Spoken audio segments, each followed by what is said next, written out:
إن الحمد لله نحمده ونستعينه ونستغفره ونستهديه ونعوذ بالله من شرور أنفسنا وسيئات أعمالنا. من يهده الله فلا مضل له ومن يضلل فلا هادي له، وأشهد أن لا إله إلا الله وحده لا شريك له، وأشهد أن محمدًا عبده ورسوله صلى الله عليه وعلى آله وصحبه وسلم تسليمًا كثيرا. اللهم لك الحمد كله ولك الشكر كله، وإليك يرجع الأمر كله علانيته وسره. لك الحمد كما ينبغي لجلال وجهك وعظيم سلطانك. لك الحمد حتى ترضى، ولك الحمد إذا رضيت، ولك الحمد بعد الرضا. وبعد، حياكم الله أيها الفضلاء في هذا المجلس المبارك. وبادئ ذي بدء أشكر الله جل وعلا أن هيأ الفرصة لإدراك هذا الشهر الكريم، شهر الخير والبركة، شهر قد عرفه الله جل وعلا بأنه شهر القرآن، شهر رمضان الذي أنزل فيه القرآن هدى للناس وبينات من الهدى والفرقان. ثم الشكر لفرع وزارة الشؤون الإسلامية ممثلا بجمعية الدعوة بأبها، ممثلا بإدارة هذا الجامع المبارك، على حرصهم واهتمامهم لتنسيق هذه الكلمات الدعوية المباركة. كما تعلمون أيها الفضلاء أن موضوع الكلمة هو تفسير لقول الله تعالى: يا أيها الناس إنا خلقناكم من ذكر وأنثى وجعلناكم شعوبا وقبائل لتعارفوا إن أكرمكم عند الله أتقاكم إن الله عليم خبير.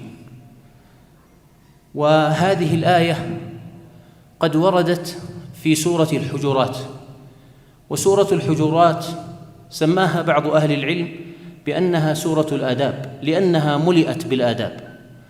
فابتدأها الله جل وعلا بقوله: يا أيها الذين آمنوا لا تقدموا بين يدي الله ورسوله واتقوا الله إن الله سميع عليم.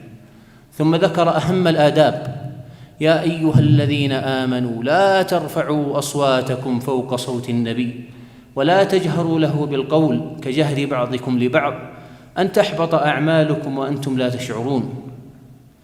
ثم إن هذه السورة سميت بالحجرات لأنه قد ورد فعل منكر من بعض الصحابة، فأنكر النبي الله جل وعلا عليهم في هذه الآية بقوله: إن الذين ينادونك من وراء الحجرات أكثرهم لا يعقلون ولو أنهم صبروا حتى تخرج إليهم لكان خيرا لهم.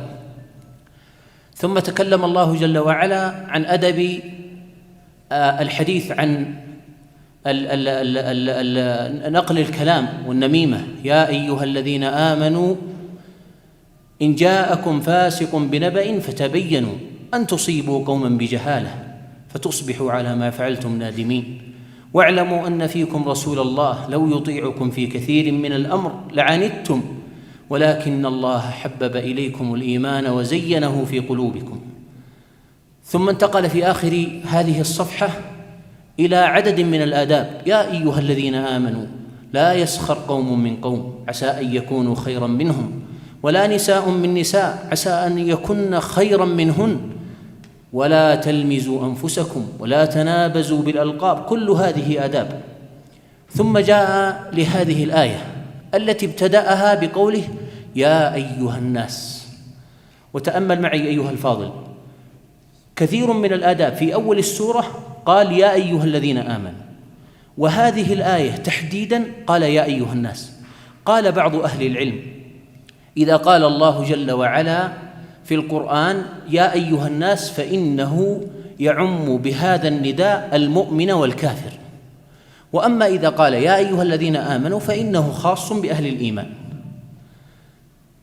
قوله يا أيها الناس إنا خلقناكم من ذكر وأنثى فيه دلالة على أقسام الناس، وأن الله جل وعلا قد قسمهم إلى ذكر وأنثى ولا يوجد قسم ثالث. ثم بين أن هؤلاء الذكر والأنثى، طبعا اختلفوا أهل العلم في المقصود بالذكر والأنثى، فمنهم من قال أنه آدم وحواء، ومنهم من قال أنه جنس الذكر والأنثى. والمقصد في هذه الآية هو ما ذكره بعدها، قال إن أكرمكم عند الله أتقاكم، فقال يا أيها الناس إنا خلقناكم من ذكر وأنثى وجعلناكم شعوبا وقبائل لتعارفوا. فالمقصد من أن جعلنا الله شعوبا وقبائل هو التعارف وليس التفاخر. وقد نبه الله جل وعلا في الآية التي قبلها يا أيها الذين آمنوا لا يسخر قوم من قوم ولا تنابزوا بالألقاب والفخر. وفي هذه الآية يا أيها الناس إنا خلقناكم من ذكر وأنثى فيه دلالة على أن التنابز بالألقاب والتفاخر هي من صفات أهل الكفر وليس من صفات أهل الإيمان، فحذر الله جل وعلا منها في هذه الآية. ثم إن هذه الآية قد بيّنت وحدة الأصل الإنساني، يا أيها الناس اتقوا ربكم الذي خلقكم من نفس واحدة وخلق منها زوجها وبث منهما رجالا كثيرا ونساء. ثم بين الله جل وعلا أن المقصود هو التقوى. ولذلك أيها الفضلاء بلال بن رباح عبد حبشي لما آمن كان أعلى من كثير من أشراف قريش، وهو بلال بن رباح. سمع النبي صلى الله عليه وسلم خشخشة عليه في الجنة وهو عبد حبشي. وأما من عرفوا بالتفاخر بالأنساب وبأنسابهم فإن الله أنزل فيهم أعظم الآيات، تبت يدا أبي لهب وتب. وأبو لهب هو عم النبي صلى الله عليه وسلم، قد بلغ من الشرف والسؤدد في النسب الغاية العظمى، ولكنه لما كفر ولم يتق الله جل وعلا كان ممن أنزل الله فيه هذه الآية تبت يدا أبي لهب وتب. والمغيرة ابن شعبة المغيرة والد الوليد أنزل الله فيه في صدر سورة المدثر يا أيها المدثر قم فأنذر وربك فكبر وثيابك فطهر والرجز فاهجر ولا تمنن تستكثر ولربك فاصبر فإذا نقر في الناقور فذلك يومئذ يوم عسير على الكافرين غير يسير ذرني ومن خلقت وحيدا. هذا الذي قد بلغ من السؤدد المغيرة صاحب الأموال وصاحب السؤدد في قريش قال الله عنه لأنه لم يؤمن ذرني ومن خلقت وحيدا وجعلت له مالا ممدودا وبنين شهودا ومهدت له تمهيدا ثم يطمع أن أزيد كلا إنه كان لآياتنا عنيدا سأرهقه صعودا إنه فكر وقدر فقتل كيف قدر ثم قتل كيف قدر ثم نظر. وهذه نزلت في هذا الشخص الذي قد كفر ولم يؤمن بالله جل وعلا. كذلك في قوله تعالى أن الميزان في الدنيا هو التقوى، قال الله جل وعلا إن أكرمكم عند الله أتقاكم، وقال الله جل وعلا من كان يريد العزة فلله العزة جميعا.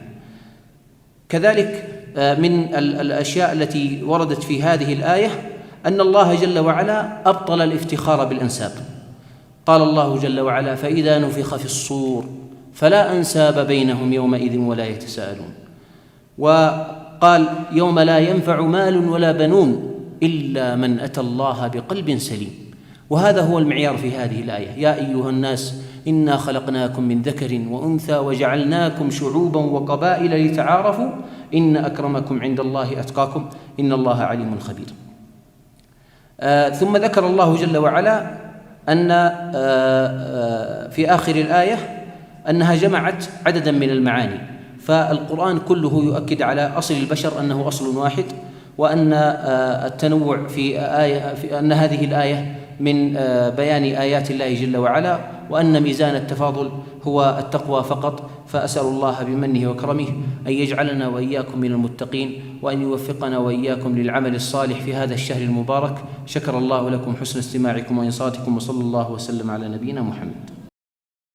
جمعية الدعوة والإرشاد وتوعية الجاليات بأبها، بالدعوة نحيا.